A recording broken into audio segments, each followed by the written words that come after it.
Once upon a time, on the edge of a jagged coastline, where the gray waves crashed against black rocks, lived an old fisherman named Elias. Elias was not a man of many words.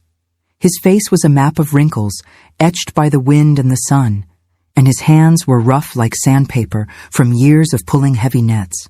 Every morning, long before the sun woke up, Elias would push his small wooden boat into the cold sea.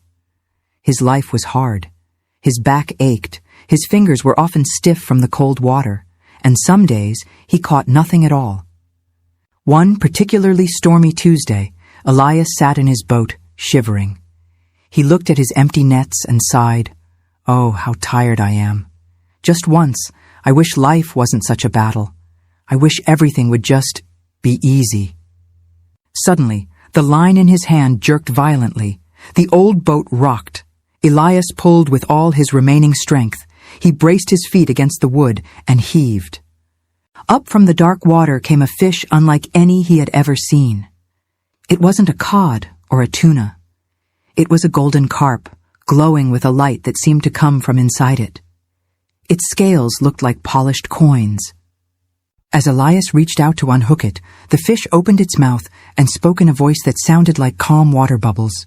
"Elias," the fish said, "you have caught me, the guardian of the deep, but I see the weariness in your eyes. Release me, and I will grant you the wish you just spoke. I will make your life easy." Elias was shocked, but the temptation was too strong. "You heard me?" he asked. "I want to rest. I want a warm house, a table always full of food, and to never have to pull these heavy, cold nets again."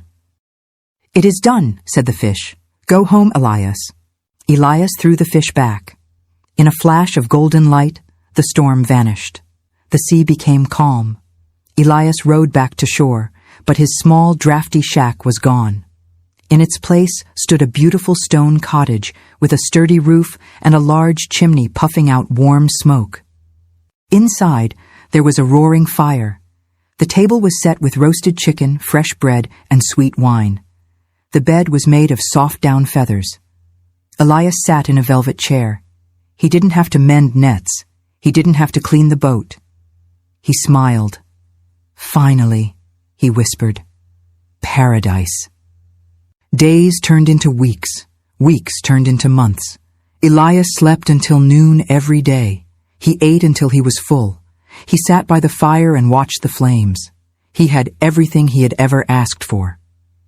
But something strange began to happen. The food, which tasted so amazing at first, began to taste like nothing. The soft bed made his back hurt from lying down too long. The warm fire made the air in the house feel stale and heavy. Elias looked out the window at the ocean. He saw other fishermen fighting the waves, shouting to each other, working together. He remembered the thrill of the catch. He remembered the taste of hot coffee after freezing in the rain. He remembered the pride he felt when he brought home a good catch to the market. In his easy life, he had no purpose. He had comfort, but he had no joy. He realized that the struggle was not just pain. The struggle was what made the rest feel good. Without the cold, the warmth meant nothing. Without hunger, food had no flavor. One evening, Elias couldn't take it anymore. He felt like a prisoner in his comfortable house. He ran out the door, down to the beach. The wind whipped his face, and for the first time in months, he felt alive. He found his old, rotting boat in the sand. He pushed it into the water and rowed out to the exact spot where he had been before. "Guardian of the deep!" he shouted into the waves. "Please hear me!" The water swirled, and the golden carp surfaced. "You look well fed, Elias. Are you not happy? You have a life of ease."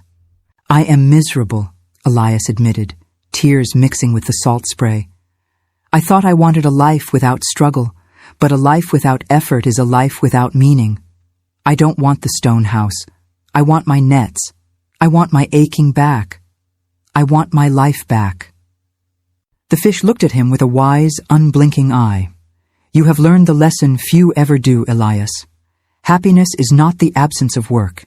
It is the joy of a job well done."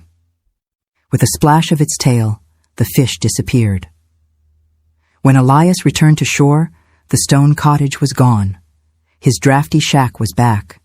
The wind howled through the cracks, and his hands were cold. Elias walked inside, made a simple cup of tea, and sat on his hard wooden chair. He smiled a genuine smile for the first time in months.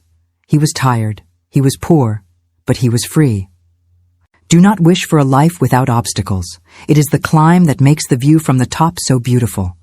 True happiness is found in purpose, not in comfort.